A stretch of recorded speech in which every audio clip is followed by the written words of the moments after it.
তোমরা সবাই কেমন আছো? আশা করি ভালো আছো। আমি অনেক অনেক ভালো আছি। তো এটা আমার ফার্স্ট ব্লগ, জানি না কেমন হবে, ভালো হবে না খারাপ হবে।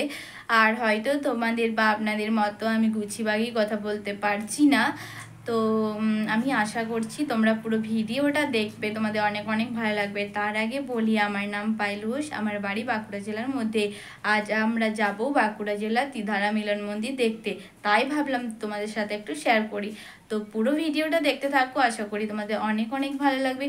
তো চলো যেতে যেতে তোমাদের সাথে আবার পাচ্ছ আমরা গাড়ির মধ্যে আছি। এটা হচ্ছে আমার মাঝি, তার পাশেটা। এই ব্রিজটা কে কে চিনতে পারছো আমাকে কমেন্ট করবে। তো এটা হচ্ছে বাঁকুড়া সতীঘাটের ব্রিজ। তো যাদের বাঁকুড়া জেলায় বাড়ি, আশা করি তারা চিনতে পেরেছো। তো চলো আজকের ভিডিওটা দেখতে থাকো, অনেক ভালো লাগবে। তো চলো ওখানে যে তোমাদের দেখতেই পাচ্ছ আমরা ওখানে পৌঁছে গেছি।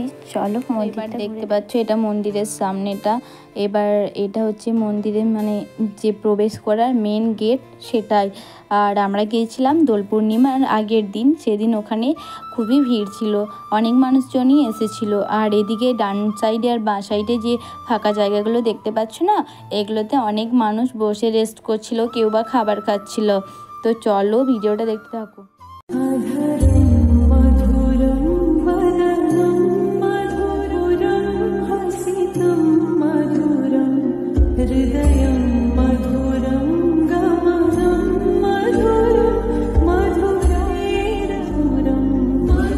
দেখো আমরা মেন যে মন্দির সেটাতে দেখো সিঁড়ি দিয়ে উঠে যাচ্ছি, আর এদিকে অনেক মানুষজনই নামছে, এবার কেউ বা উঠছে। আর দেখো ওখানে অনেকজন দাঁড়িয়ে আছে। তো চলো আমরা ঠাকুরটাকে একটু দেখে নিই। আর এটা হচ্ছে রাধাকৃষ্ণের মন্দির। তো আর এদিকে দেখো সবাই প্রণাম করছে, আমরা একটু প্রণাম করে নিই, তোমরাও একটু প্রণাম করে নাও, যার যে মনস্কামনা চেয়ে নাও।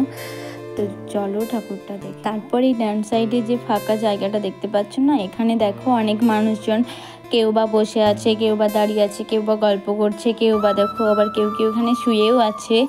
তো যে যার যা ইচ্ছা সে তাই। দেখো মন্দিরের বাইরের চারপাশটা, মানে মন্দিরের দেওয়ালের চারপাশটা দেখো সব রকমের, মানে না বিভিন্ন রকমের ঠাকুরের ছবি দিয়ে নকশা করা আছে। আর মন্দিরের নকশাগুলো দেখো এত সুন্দর, নিখুঁতভাবে না, খুব সুন্দর।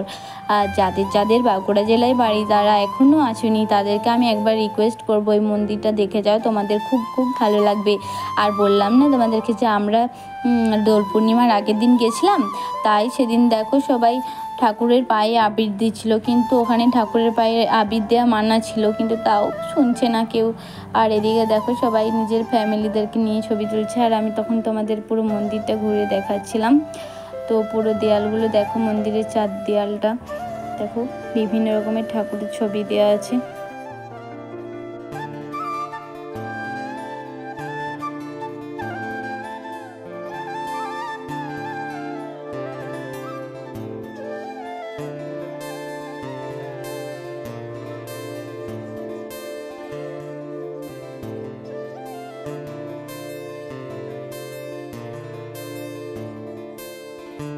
তারপর দেখতে পাচ্ছ আমরা এখানে মহাদেবের যে মূর্তিটা ছিল ওখানে একটু ফটো তুলতে চলে গেছি। খাবারের এখানে দেখো চলে এসেছি, এখন আমরা বসে আছি।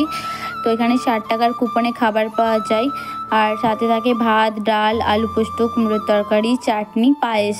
এখানের পায়েসটা খুব সুন্দর, আর ভাত তরকারিও খুবই সুন্দর। তো তোমরা যদি কেউ কেউ আসো এখানে, তো এখানে 60 টাকার কুপনে কিন্তু তোমরা খাবার খেয়ে নিতে পারো। তো চলো আমি এখন খাবারটা খেয়ে নিই, পরে তোমাদের সাথে। তারপর দেখো এখানে যে গরুগুলো আছে সেগুলোকে আমরা দেখতে চলে এলাম। দেখো এখানে অনেক গরু আছে।